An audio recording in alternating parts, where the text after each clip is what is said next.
knowledge para pagdating natin sa Pilipinas, usual, meron tayong pambato, di ba? Kasi pag wala, kung kagaya nito, wala tayong mga knowledge yung mga ganito. Pagdating natin ng Pilipinas, yun pa rin. Abroad pa rin tayo for the next future, di ba? Abroad pa rin tayo. Pero kung pa mga knowledge tayo ganito, syempre, alam mo kung paano yung kalakaran sa Pilipinas. Mahirap magkaroon ng trabaho na wala kang alam sa isang bagay. So, kailangan natin ng extra pang knowledge para magkaroon tayo ng security sa sarili natin at sa pamilya natin someday. Sino pa? Bakit po? I think for me, right now, since I don't have children na pumapasok sa school, she's already a doctor. So I just use my extra time to have more knowledge.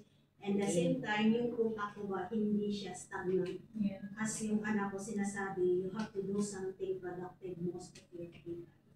So yun yung purpose ko. So back home in the Philippines, parang ano na rin siguro, parang magiging extra income mo kung gustuhin kong pumasok sa business.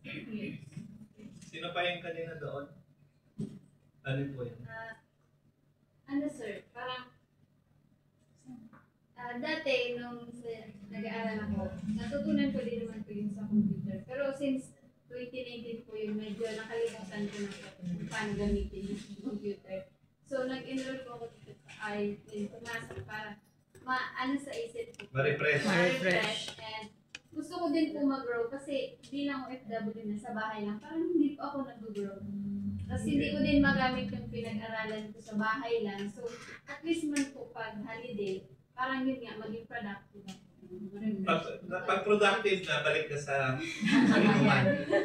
Hindi naman. Kasi parang pinag-isipan ko din po talaga. Nag-e-end ako lahat sa gano'n. makapasok ko dito kayo sa Pag-OOCD lang ako.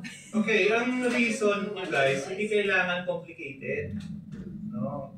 Meron kami mga estudyante, ang reason nila is kasi nag-online sila ng anak niya na 9 years old. Nagtatanong sa assignment, nagtatanong sa module, hindi niya masagot, masakit yung heart niya. Dahil hindi siya nakaka-relate sa anak niya. Diba? Yung mga ganong reason, malalim yun. Lalaban yun. No? Bakit ko tinatanong sa inyo, bakit kailangan klaro sa inyo? Para ilaban yun. Yes. Diba? Sanay kayo sa malaking bagay, diba? Malaking carrots, malaking saging, malaking apple, diba? Ngayon, 3 oras kayo dito titingin sa computer. Maya-maya, sir, sakit na ulo. Sir, sakit na mata ko. Labo kasi yung mata. Sir, nahihilo na ako. Sir, nangalay na yung daliri ko kakano. Di ba? Maraming reklamo, di ba? So kung hindi klaro sa inyo, bakit kayo nandito? Konting hirap lang yun mamaya. Ayaw nyo na. Di ba? So yun yung kailangan, number 1 talaga na reason is know your why. Diba? Ano ba yung plano mo? Magkakarinderya ka ba sa Pilipinas? Mabubuhay ka ba na aasahan mo yung mga dumadaan lang sa tapat ng restaurant mo? Ha? Sa panahon ngayon, 80% ng business online. Paano, kung di mo naintindihan to, paano ka makipag-usap sa Foodpanda or sa Grab? Di ba? Ang ibang restaurant na, wala nang table at saka waitress kasi buhay na sila sa online lang di ba?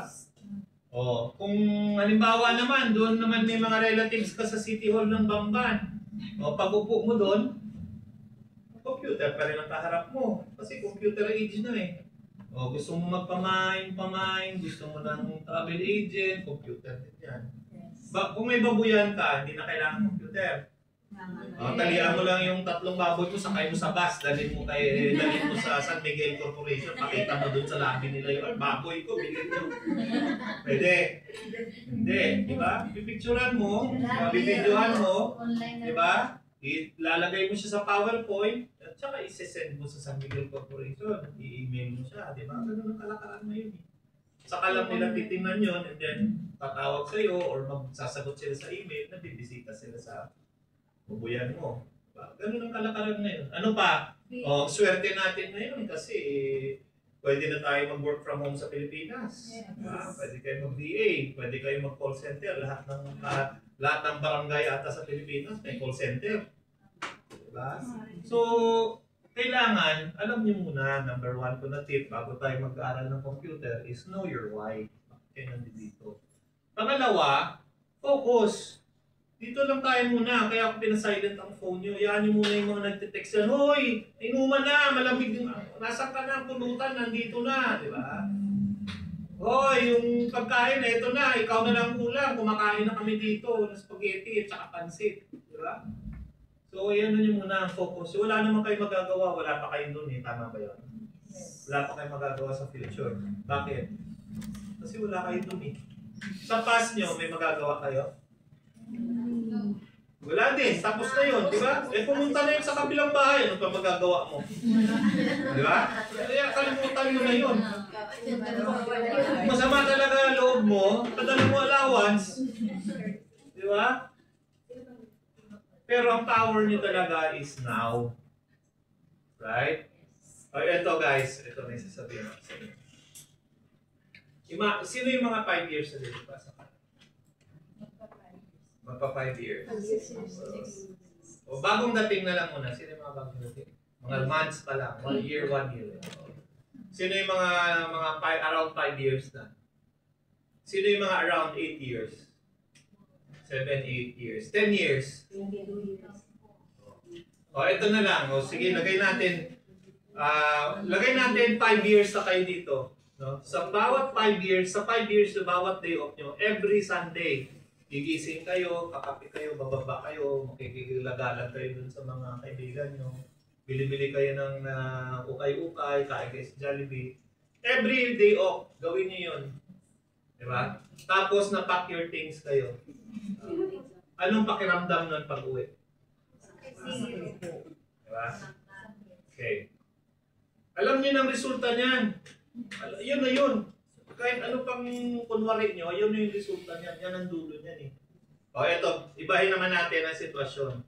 Every Sunday, mag-aaral kayo. Diba?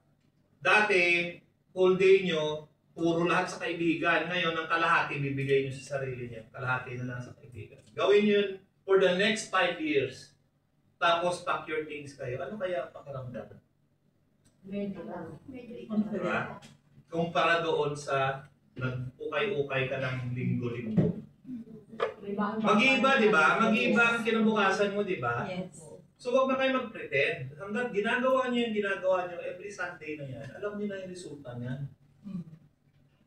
Tama? Yes. Huwag na natin lukuhin sarili natin. Alam na natin yan. Pag na-pack your things, ang hirap yan. Kasi wala nang income, wala nang time, wala nang trabaho. Di ba? At saka hindi lang kayong nahirapan, buong pamilya nyo. Alam nyo na yan. So, eto, tinaba, baguhin nyo yan. Ngayon, yung power nyo is now. Why? May trabaho, may sahod, may time. Pagka ginamit nyo yung tatlong yan sa tama, ang bukas nyo magbabago. Agree? Yes. So, ganun lang yung kasimple. Kaya focus kayo sa now. Kasi ano yung gagawin nyo ngayon, mag-iiba yung bukas. Eh, huwag nyo naisipin yung bukas. Anong gagawin ko now? Tama? Ang past nyo, huwag nyo nang isipin yun kasi hatakin lang kayo ng pababa. Okay? So, ang now. Number 3 na ano ko sa inyo, tip, bago tayo mag-start. Practice laging titingin sa screen. Huwag niyong akalain na kakayanin yan. Saan yung sinasabi ni Sir dito? Yung kulay pink daw, hindi ko man makita. Diba? Diba? Tingin lagi, sabi ni Sir, sa kulay pink, nandun sa kanan. O saka ako titingin dito. Hindi nagpapaliwanag ako dito, hindi kayo titingin. Tapos, after ko ipaliwanag, Sir, ano yun? Pakiulit. Diba? So, ang gagawin natin, titingin tayo habang nagpapaliwanag. Pag sinabi ko, okay, gawin nyo, saka kayo gaganon. Hindi yung nagpapaliwanag ako, titingin kayo dito. Diba? Pagka natapos ko paliwanag, Sir, pakiulit. Okay? So, laging titingin tayo sa screen, kaya nga lahat ng anggulo, meron kayo. Minalis tayo. Sorry, hindi ko na-on talaga. Okay, Isa pa dyan. Kahit saan ka tulun. Okay. Number 4, attention to details. Huwag magmadali. Okay? Pag kami sinabi ako isip, oy sabi ni Sir yun, okay. Ano, sa kulay pula daw. Okay. Ba? Attention tayo sa, hindi yung sa gitna lang kayo titingin. Titingnan niyo yung mga kanto ng screen, gitna, gilid, side, upside, downside, left side, right side. Titingin natin yan lahat. Number 5, tama ba yan? We are all here to learn. Yes. Okay ba kayo doon? Okay. So wala tayong hiya-hiya dito. Okay? Wala tayong pakialam kung anong sasabihin ng katabi ko. Anong sasabihin, basta ako, matututo ako dito. Kaya pagka hindi ko alam, sino ba yung mga sino yung may mga first timer talaga dito kung gagamit sa kaman? Karamihan first timer. Oh. Kaya kayo nandito kasi hindi nyo alam, di ba? So it's okay kung hindi nyo alam. No? Pagka hindi kayo kayang turuan ng katabi nyo, raise your hand kasi andito kami tatlo, tutulungan namin kayo. Kasi hindi namin kayo iiwan. Diba? Kayo na lang, pagka sarili nyo iwan nyo, wala na kami magagawa doon. Diba? Kayo sa sarili nyo. Diba? So but, together, we fight for your education. Okay? Sino yung may mga experience na dito ng computer? Okay. Pero alam nyo na this is a beginner's class. Kailan ang huli mong gamit? Last 2023. 2023. Ikaw? Kailan ang huli? 2022. Yung isa, 2019. 2024. Okay. So, pero alam nyo beginner's class ito, no? Yes. Yung iba, wala pa talaga. Kahit na yung hindi pa nakahawak, wala pa. Okay. Kahit na yung bring my laptop to the dining room, wala talaga. Sino may nakagano, naka-experience ng gano'n? Wala talaga, bro. Ay, tao, at least nakahawak, di ba? Oh, may dala pa. Oh. Okay, gamitin mo yung, prefer namin na gamitin yung sarili nyo. Kung meron kayo, dalhin nyo. Kasi mas maganda yung sanay kayo sa sarili nyo laptop. Baka tumanggap kayo ng trabaho. Marami kayong estudyante na nandito pa nakakatanggap na ng mga sideline. No? So, mas maganda, sanay kayo sa sarili nyo. No? Okay. So, walang hiya tayong lahat dito, ha? Hiyahin nyo to. No? At saka, sino yung mga